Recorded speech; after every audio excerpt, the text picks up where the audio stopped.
হিন্দু ধর্মে শ্রাবণ মাস ভগবান শিবের উপাসনার জন্য নিবেদিত। শ্রাবণ মাসে ভগবান শিবের পূজা করা হয়, যার কারণে শ্রাবণ মাস হিন্দু ধর্মে একটি অত্যন্ত বিশেষ মাস।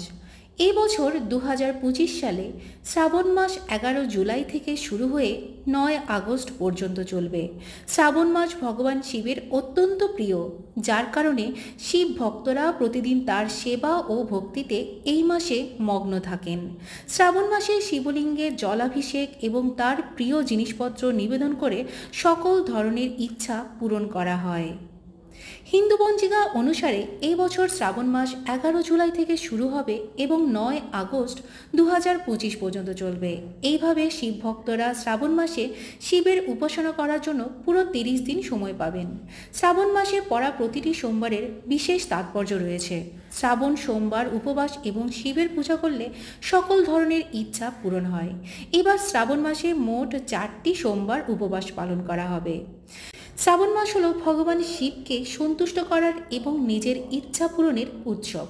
শ্রাবণ মাস ভগবান শিবের অত্যন্ত প্রিয়। বিশ্বাস করা হয় যে এই মাসে দেবী পার্বতী কঠোর তপস্যা এবং উপবাস করে ভগবান শিবকে সন্তুষ্ট করেছিলেন এবং তাকে স্বামী হিসেবে পেয়েছিলেন। অন্য বিশ্বাস অনুসারে শ্রাবণ মাসে ভগবানের শিব সমুদ্র মন্থন থেকে নির্গত বিষ পান করে বিশ্বজগৎকে রক্ষা করেছিলেন। এই কারণে এই মাসে শিব পূজার গুরুত্ব আরও বেড়ে যায়। এই মাসে উপবাস করলে বাত ও পিত্ত উত্তেজিত হয় না এবং ত্রিদোষ ভারসাম্যপূর্ণ হয়। শ্রাবণ মাসে সোমবার উপবাস করলে পুরো পরিবার সুখ, সমৃদ্ধি এবং শান্তি লাভ করে। যারা খুব বেশি রেগে যান, চাপের মধ্যে থাকেন, মানসিক রোগে ভুগছেন এবং স্বাস্থ্য দুর্বল, তাদের জন্য এই সময়ে শিবের পূজা করা অত্যন্ত শুভ এবং ফলপ্রসূ। ধর্মীয় বিশ্বাস হলো এই মাসে ভোরে ঘুম থেকে উঠে স্নান করে ভক্তি ও আচার অনুষ্ঠানের মাধ্যমে ভগবান শিবের পূজা ও অভিষেক করলে ভক্তদের সমস্ত ইচ্ছা পূরণ হয়।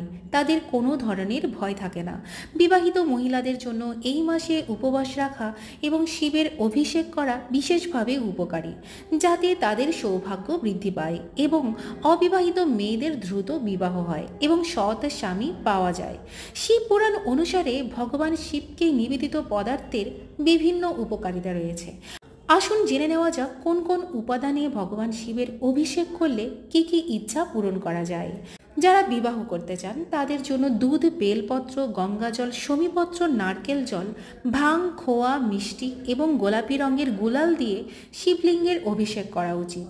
সুখ ও সৌভাগ্যের জন্য জল দিয়ে অভিষেক করলে সুখ ও সৌভাগ্য বৃদ্ধি পায়।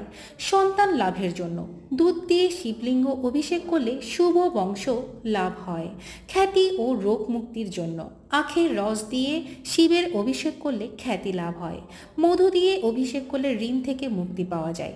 কুশ জল দিয়ে অভিষেক করলে রোগ থেকে মুক্তি পাওয়া যায়। আর পঞ্চামৃত দিয়ে অষ্টলক্ষ্মী এবং তীর্থস্থানের জল দিয়ে মোক্ষ লাভ হয়। মনের ব্যাধি দূর করে মোক্ষ লাভের জন্য চন্দন মিশ্রিত জল অর্পণ করলে ব্যক্তিত্ব আকর্ষণীয় হয়। ভাং নিবেদন করলে মনের অশুভ ও ব্যাধি দূর হয়।